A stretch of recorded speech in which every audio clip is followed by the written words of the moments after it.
Hello दोस्तों, learning by doing पे मैं प्रियंका आपका स्वागत करती हूं। और जैसा कि आपके सामने है, ये है सीटेट जुलाई 2025 को देखते हुए एसएसटी के 60 क्वेश्चन का ये सीरीज़ चल रहा है, जिसमें हम डेली की वीडियो में जो है 30 क्वेश्चन के सीरीज़ लेकर आपके लिए आती हूं। आज ये उसका सेकेंड पार्ट है।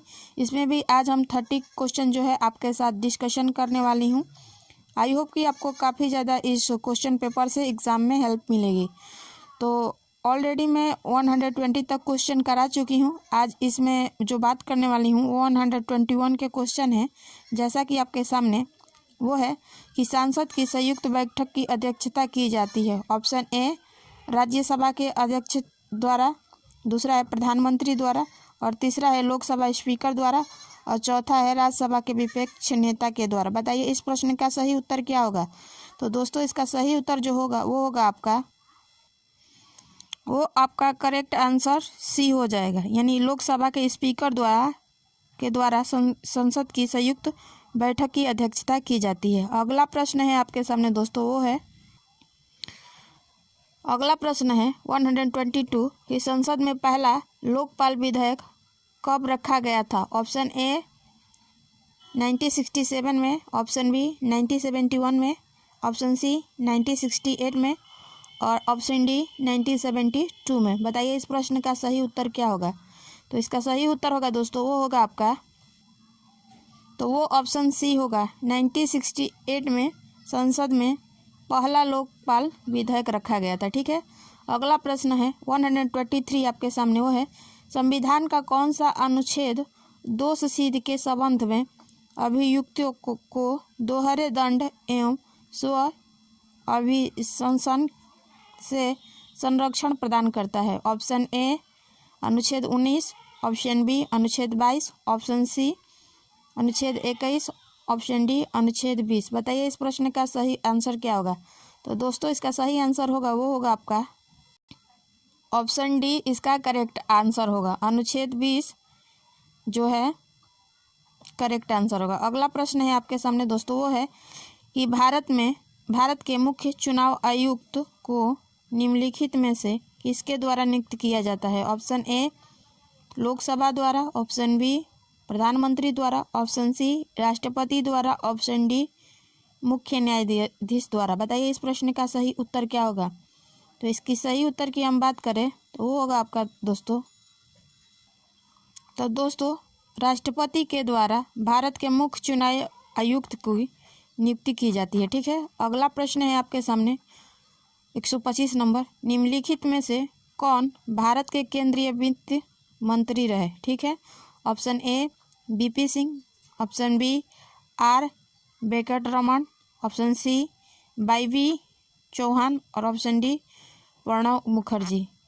और जैसा कि आपके सामने दिया है दोस्तों option A B C D. बताइए इस प्रश्न में से सही आंसर क्या होगा इस प्रश्न का। तो इस प्रश्न का सही उत्तर होगा दोस्तों, वो है आपका ऑप्शन डी, यानी ये चारों जो थे भारत के केंद्रीय वित्त मंत्री रह चुके हैं। ठीक है, अगला प्रश्न है आपके सामने दोस्तों, वो है 126 कि भारतीय संविधान के अंतर्गत निम्नलिखित में से कौन सा मूल कर्तव्य नहीं है। ठीक है, भारतीय संविधान के अंतर्गत बताना है इसमें से कौन सा मूल कर्तव्य नहीं है। पहला ऑप्शन ए लोक चुनाव में मतदान करना, ऑप्शन बी वैज्ञानिकों प्रवृत्ति विकसित करना, ऑप्शन सी सार्वजनिक संपत्ति की सुरक्षा करना, और ऑप्शन डी संविधान के प्रति निष्ठावान रहना और उनके आदर्शों का सामना करना। बताइए इस प्रश्न में से सही उत्तर क्या होगा। इसका सही उत्तर होगा दोस्तों, वो होगा आपका, तो इस प्रश्न का जो होगा दोस्तों सही आंसर वो होगा लोक चुनाव में मतदान करना। ठीक है, ये नहीं होगा, इसके अलावा बाकी सब होगा। ठीक है, अगला प्रश्न है आपके सामने करों और सरकारी काम काजों के निर्वाह में हुई अन्य प्राप्तियों से संघीय सरकार को प्राप्त हुआ समूचा राजस्व जमा होता है। ऑप्शन ए भारत के आकस्मिक निधि में, ऑप्शन बी लोक लेखा में, ऑप्शन सी भारत की संचित निधि में, और ऑप्शन डी निक्षेप तथा अग्रिम निधि में। बताएं इस प्रश्न का सही उत्तर क्या होगा। तो इसका सही उत्तर होगा दोस्तों, वो है वो होगा भारत की संचित निधि में करों और सरकारी कामकाजों की जो होती है राजस्व जमा होती है। ठीक है, अगला प्रश्न है आपके सामने दोस्तों, वो है 128 कि निम्नलिखित में से कौन से सा ऐसे राज्य के नीति निर्देशक तत्वों में शामिल है। ठीक है, जैसा कि आपके सामने कथन दिया है और बताना है कि इसमें से इस प्रश्न का सही उत्तर क्या होगा। ठीक है, पहला है मानव के दुर्व्यवहार और बलात्कारों का प्रतिषेध, और दूसरा है मादक पेय और स्वास्थ्य के लिए हानिकारक औषधियों के औषधीय प्रयोजनों से भिन्न और उपभोग का प्रतिषेध। नीचे दी गई कूट प्रयोग कर सही उत्तर चुनिए। Option A, option B, option C और ऑप्शन डी। बताइए इस प्रश्न का सही आंसर क्या होगा। तो इसकी सही आंसर होगा दोस्तों वो होगा आपका, तो दोस्तों इसमें जो पहला कथन है वो गलत है और केवल दूसरा जो है सही है। ठीक है, अगला प्रश्न है आपके सामने 129, वो है कि निम्नलिखित कथनों पर विचार कीजिए। दिया है भारत के संविधान में यह उपबंध है कि, ये भी कथन निष्कर्ष वाला है, कथन वाला ही क्वेश्चन है। पहला है कि प्रत्येक राज्य की विधानसभा में 450 से अधिक सदस्यों से मिलकर बनेगी, या जो राज्य के प्रादेशिक निर्वाचन क्षेत्रों से प्रत्यक्ष निर्वाचन द्वारा चुने जाएंगे। और दूसरा है कोई भी व्यक्ति किसी राज्य की विधानसभा के किसी स्थान को भरने के लिए चुने जाने के लिए अहिर्त नहीं होंगे यदि उनकी आयु 25 वर्ष से कम हो। बताएं इस प्रश्न का सही आंसर क्या होगा। Option A, option B, option C and option D. तो इसका सही उत्तर होगा वो होगा दोस्तों, तो इसका करेक्ट आंसर हो जाएगा वो केवल ऑप्शन 2।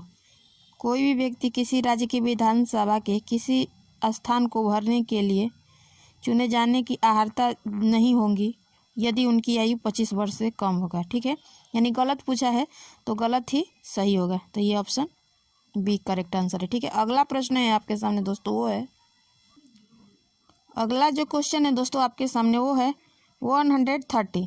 प्रश्न है कि भारतीय संघ के किस राज्य में शासन ने एक निजी सैनिक संगठन बोले तो साल्वा जुडूम को प्रोत्साहन दिया और जिसके इस कार्य को सर्वोच्च न्यायालय ने अवैध ठहराया। Option A Orissa, option B Chhattisgarh, option C Madhya Pradesh और ऑप्शन डी पश्चिम बंगाल। बताइए इस प्रश्न का सही आंसर क्या होगा। तो इसका सही आंसर होगा दोस्तों वो है छत्तीसगढ़, यानी छत्तीसगढ़ को सैनिक संगठन जो है के प्रोत्साहन दिया गया है जिसको ही सर्वोच्च न्यायालय ने अवैध ठहराया। ठीक है, अगला प्रश्न है आपके सामने दोस्तों है कि सामाजिक अध्ययन के संदर्भ में निम्नलिखित में से कौन सा कथन असत्य है। बताना कि इनमें से कौन सा गलत है। पहला ऑप्शन है ए कि सामाजिक अध्ययन का विषय क्षेत्र अत्यंत सीमित है। दूसरा है सामाजिक अध्ययन में छात्र को अच्छा नागरिक बनने पर जोर दिया जाता है। ऑप्शन सी है इस अध्ययन से प्रत्येक छात्र के लिए अनिवार्य माना जाता है। और चौथा है उपरोक्त में से कोई नहीं। बताइए इस प्रश्न का सही आंसर क्या होगा। तो इसका सही आंसर होगा दोस्तों वो है, तो इसमें से जो असत्य की बात किया गया है दोस्तों, तो सामाजिक अध्ययन का विषय क्षेत्र अत्यंत सीमित नहीं है, सीमित है, यानी यही गलत है। तो यही ऑप्शन हमारा सही है। अगला प्रश्न है कि शिक्षण की अंतः प्रक्रिया स्तर पर कौन सी क्रियाएं प्रमुख रूप से होती हैं। ऑप्शन ए कक्षा के आकार की अनुभूति, ऑप्शन बी छात्रों का निदान, ऑप्शन सी क्रिया तथा प्रतिक्रिया और ऑप्शन डी उपरोक्त सभी। बताइए इस प्रश्न का सही उत्तर क्या हो जाएगा। तो इसका करेक्ट आंसर जो होगा दोस्तों वो होगा ऑप्शन डी, यानी उपरोक्त सभी जो है करेक्ट है, तो यानी ऑप्शन डी सही होगा। अगला प्रश्न है आपके सामने वो है दोस्तों 133 कि बच्चों के विकास का सर्वोत्तम रूप खेल ही है क्योंकि वह स्वक्रियात्मक होता है तथा अंतःकरण का वास्तविक प्रतिनिधित्व करता है। यह कथन किसका है। बताना ये किसका कथन है। Option A P.W. Jackson, option B Kohler, option C Froebel, option D Skinner. बताएं इस प्रश्न का सही उत्तर क्या होगा। तो इसका सही आंसर जो होगा दोस्तों वो होगा ऑप्शन सी, इसका करेक्ट आंसर होगा, यानी फ्रोवेल जो है ने कहा कि बच्चों की विकास की सर्वोत्तम रूप खेल है। ठीक है, अगला प्रश्न है आपके सामने दोस्तों, वो है 134। निम्न में से स्पष्टीकरण कौशल के घटक हैं, बताना है। पहला ऑप्शन है उचित उदाहरण तैयार करना, ऑप्शन बी सरल स्पष्टीकरण तैयार करना, ऑप्शन सी रुचिकर स्पष्टीकरण तैयार करना, या ऑप्शन डी ये सभी। बताइए इस प्रश्न का सही आंसर क्या होगा। इसका सही आंसर होगा दोस्तों वो है आपका ऑप्शन डी, यानी ये सभी सही हैं। ठीक है, अगला प्रश्न है 135। निम्न में से खोज विधि के घटक नहीं है। पहला ऑप्शन ए अनुबोधन, ऑप्शन बी पुनः केंद्रितता, ऑप्शन सी विराम, और ऑप्शन डी पुनः निर्देशन। बताइए इस प्रश्न का सही आंसर क्या होगा। तो इसका सही आंसर होगा दोस्तों वो है आपका ऑप्शन सी, यानी विराम जो है खोज विधि के घटक नहीं है। अगला प्रश्न है 136। छात्र अधिक अध्ययनशील बने इसके लिए आवश्यक है कि ऑप्शन ए उनमें अध्ययन हेतु रुचि जागृत हो, ऑप्शन बी लेखन कार्य अधिक हो, ऑप्शन सी व्याख्यान अधिक हो, या ऑप्शन डी गृह कार्य अधिक हो। बताइए इस प्रश्न का सही आंसर क्या होगा। तो इसका सही आंसर होगा दोस्तों वो है आपका इनमें अध्ययन हेतु रुचि जागृत हो, ऑप्शन ए इसका करेक्ट आंसर होगा। ठीक है, अगला प्रश्न है आपके सामने दोस्तों वो है 137 कि विद्यार्थियों के सहिष्णुता एवं सहयोग जैसे अधिगम परिणाम का पता लगाने में सहायक उपकरण है। ऑप्शन ए अभिक्षमता परीक्षण, ऑप्शन बी उपलब्धि परीक्षण, ऑप्शन सी जांच सूचियाँ, या ऑप्शन डी वृत्तांत अभिलेख। बताइए इस प्रश्न का सही आंसर क्या होगा। तो इसका सही आंसर होगा दोस्तों वो है आपका इसका करेक्ट आंसर होगा दोस्तों वो है वृत्तांत अभिलेख। ठीक है, अगला प्रश्न है 138 कि महत्वपूर्ण सूचनाओं को वर्गीकृत करने के उत्तम साधन के रूप में क्या प्रयोग किया जाता है। ऑप्शन ए ग्राफ या आरेख, option B chart, option C प्रतिरूप या मॉडल, या ऑप्शन डी ये सभी। बताइए इस प्रश्न का सही उत्तर क्या होगा। तो इसका सही आंसर होगा दोस्तों वो है दोस्तों आपका करेक्ट आंसर वो है चार्ट। ठीक है, अगला प्रश्न है 139 कि कक्षा कक्ष के बाहर की जाने वाली गतिविधि है।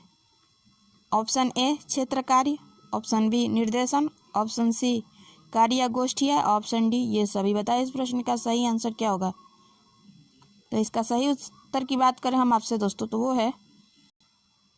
वो है कार्य गोष्ठी है, ऑप्शन सी इसका करेक्ट आंसर हो जाएगा। ठीक है, अगला प्रश्न है 140 शिक्षकों को सेवाकालीन प्रशिक्षण प्रदान करने का प्रमुख लक्ष्य है। ऑप्शन ए शिक्षक की व्यवसाय अवधि में वृद्धि करना, ऑप्शन बी शिक्षक के वेतनमान में वृद्धि करना, ऑप्शन सी शिक्षण प्रशिक्षण कार्यक्रमों को समुन्नतन करना, ऑप्शन डी है शिक्षक का व्यावसायिक रूप से उचित विकास करना। बताइए इस प्रश्न का सही उत्तर क्या होगा। तो इसका करेक्ट आंसर होगा दोस्तों वो है शिक्षक का व्यवसायी रूप से उचित विकास करना होता है। ठीक है, 141 क्वेश्चन नंबर है कि एक उत्तम पाठ्य योजना के लिए निम्नलिखित में से किसकी आवश्यकता नहीं है। ऑप्शन ए वह व्यक्तिगत विभिन्नताओं पर ध्यान दे। अगला ऑप्शन है आपके सामने दोस्तों वो है ऑप्शन बी है कि वह एक सप्ताह में पूर्ण हो जाए, ऑप्शन सी उसमें एक केंद्रीय लक्ष्य निहित हो, ऑप्शन डी वह पाठ्यक्रम के उद्देश्यों की समाप्ति के लिए प्रयास करें। तो इसका करेक्ट आंसर जो होगा दोस्तों वह एक सप्ताह में पूर्ण हो जाए। ठीक है, इसका करेक्ट आंसर यानी ऑप्शन बी। अगला प्रश्न है आपके सामने 142 कि किसी कक्षा में छात्रों को दिए गए पुरस्कार एवं दंड के संदर्भ में यह माना जाता है कि ऑप्शन ए ये सीखने में सहायक नहीं है, ऑप्शन बी शिक्षक अधिकांश रूप से दंड का सहारा लेते हैं, ऑप्शन सी छात्र शीघ्र ही प्रलोभन की प्राप्ति के ढंग सीख लेते हैं, ऑप्शन डी ये दोनों ही धीरे धीरे अपना प्रभाव समाप्त कर लेते हैं। बताइए इस प्रश्न का सही उत्तर क्या होगा। तो इसका सही आंसर होगा दोस्तों वो है ऑप्शन सी यानी छात्र शीघ्र ही प्रलोभन की प्राप्ति से के ढंग सीख लेते हैं। ठीक है, अगला प्रश्न है 143 कि पाठ्यक्रम में समाहित किया जाता है। ऑप्शन ए वह विषय वस्तु जिसे विद्यालय में छात्र पढ़ते हैं। ऑप्शन बी वे विषय जो विद्यालय के प्रशासकों द्वारा निर्धारित किए जाते हैं। ऑप्शन सी है विद्यालय कार्यक्रमों के द्वारा छात्रों को प्रदान किए जाने वाला संपूर्ण अनुभव। और ऑप्शन डी है पाठ योजना जिन्हें शिक्षक तैयार करते हैं। बताइए इस प्रश्न का सही आंसर क्या होगा। तो इसका सही आंसर होगा दोस्तों वो है आपका, तो ऑप्शन सी इसका करेक्ट आंसर हो जाएगा, विद्यालय कार्यक्रमों के द्वारा छात्रों को प्रदान किए जाने वाला संपूर्ण अनुभव। ठीक है, अगला प्रश्न है आपके सामने दोस्तों वो है 144। क्वेश्चन है कि कक्षागत अनुशासन को बनाए रखने में निम्नलिखित में से कौन सा न्यूनतम उपयोगी है। ऑप्शन ए नियम विरुद्ध छात्रों को अधिक गृह कार्य दिया जाए। ऑप्शन बी छात्रों को कठोर शारीरिक यातना दी जाए। ऑप्शन सी कुशासित छात्रों को कक्षा से निष्कासित किया जाए। ऑप्शन डी कक्षा के सभी समूहों को अनुशासन के प्रति उत्तरदायी बनाया जाए। बताएं इस प्रश्न का सही आंसर क्या होगा। तो इसका सही आंसर होगा दोस्तों वो है आपका, तो कक्षा के सभी समूहों को अनुशासन के प्रति उत्तरदायी बनाया जाए। ऑप्शन डी इसका करेक्ट आंसर है। अगला प्रश्न है 145 बच्चों के साथ गतिविधियां केवल तभी प्रभावी होती है जब ऑप्शन ए है शिक्षिका उन्हें अपनी पाठ्य योजना को पूरा करने के लिए करवाती हैं। ऑप्शन बी है उनका विश्वास है कि गतिविधि आधारित शिक्षा बच्चों को अवधारणाएं समझने में मदद करती है। ऑप्शन सी शिक्षिका गतिविधि आधारित अधिगम अपने प्रधानाचार्य के आदेश को पूरा करने हेतु दिखावे के लिए करती है। या ऑप्शन डी है कि शिक्षिका यह नहीं जानती कि वह यह क्यों कर रही है। बताइए इस प्रश्न का सही आंसर क्या होगा। इसका सही आंसर होगा दोस्तों वो है आपका, तो वो होगा ऑप्शन डी यानी कक्षा के सभी समूहों को अनुशासन के प्रति उत्तरदायी बनाया जाए। ठीक है, अगला प्रश्न है, इसका सही आंसर है दोस्तों 145 का शिक्षिका गतिविधि आधारित अधिगम अपने प्राचार्य के आदेश को पूरा करने हेतु दिखावे के लिए करती हैं। ठीक है, केवल इसमें आया है इसलिए नेगेटिव वर्ड है, तो इसका नेगेटिव का नेगेटिव ही आंसर होगा। अगला प्रश्न है आपके सामने कि प्रधानाचार्य का प्रमुख उत्तरदायित्व है। ऑप्शन ए कि निर्देशन यानी योजना का प्रशासन का एवं संगठन करना। ऑप्शन बी शिक्षण योजना का नेतृत्व प्रदान करना। ऑप्शन सी विद्यालय अभिलेखों को तैयार करना। ऑप्शन डी उपरोक्त सभी। बताइए इस प्रश्न का सही आंसर क्या होगा। तो इसका सही आंसर होगा दोस्तों वो है आपका ऑप्शन डी यानी उपरोक्त सभी इसका आंसर होगा। ठीक है, अगला प्रश्न है आपके सामने दोस्तों वो है कि प्रश्नोत्तर विधि में यह विचारणीय है कि ऑप्शन ए पाठ्यपुस्तक के शब्दों एवं वाक्यों का प्रयोग किया जाए। ऑप्शन बी छात्रों को प्रश्न के उत्तर देने के लिए तैयार होने को कहा जाए। ऑप्शन सी है छात्रों को प्रश्न के उत्तर स्वयं सोचकर देने के को कहा जाए। या ऑप्शन डी छात्रों को स्वैच्छिक उत्तर पर आश्रित रहा जाए। बताइए इस प्रश्न का सही आंसर क्या होगा। इसका सही आंसर होगा दोस्तों वो है आपका, इसका करेक्ट आंसर जो होगा ऑप्शन सी होगा, छात्रों को प्रश्न के उत्तर स्वयं सोचकर देने को कहा जाए। ठीक है, अगला प्रश्न है आपके सामने दोस्तों वो है 148 शिक्षण सामग्री संसाधनों को प्रमुख रूप से जुटाया जाना चाहिए। ऑप्शन ए पाठ्यक्रम समन्वयक द्वारा। दूसरा है ऑप्शन बी पाठ्यक्रम प्रकाशक द्वारा। ऑप्शन सी है शिक्षक समूहों द्वारा। ऑप्शन डी है छात्रों एवं शिक्षकों द्वारा। बताइए इस प्रश्न का सही आंसर क्या होगा। इसका सही आंसर जो होगा दोस्तों वो है पाठ्यक्रम समन्वयक द्वारा शिक्षण सामग्री संसाधनों को प्रमुख रूप से जुटाया जाना चाहिए। अगला प्रश्न है 149 इस सामाजिक अध्ययन में शामिल नहीं है। ठीक है, ऑप्शन ए मानव अध्ययन। ऑप्शन बी पर्यावरण अध्ययन। ऑप्शन सी अंतः संबंधों का अध्ययन। ऑप्शन डी पाचन क्रिया का अध्ययन। बताइए इस प्रश्न का सही आंसर क्या होगा। इसका सही आंसर होगा दोस्तों वो है, इसका करेक्ट आंसर जो होगा ऑप्शन डी पाचन क्रिया का अध्ययन जो है सामाजिक अध्ययन में शामिल नहीं किया गया है। ठीक है, और लास्ट इस सीरीज का क्वेश्चन है 150 कि उच्च प्राथमिक स्तर पर कौन सा विषय सामाजिक अध्ययन में शामिल नहीं है। ऑप्शन ए दर्शन शास्त्र, ऑप्शन बी भूगोल, ऑप्शन सी इतिहास और ऑप्शन डी राजनीतिक शास्त्र। बताइए इस प्रश्न का सही उत्तर क्या होगा। तो इसका सही आंसर होगा दोस्तों वो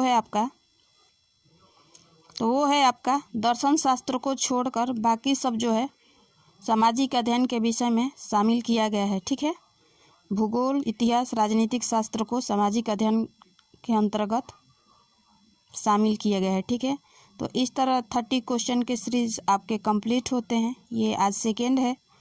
ठीक है, मुझे उम्मीद है कि इस क्वेश्चन से काफ़ी हद तक आपको एग्ज़ाम में प्रॉफिट मिलेगा।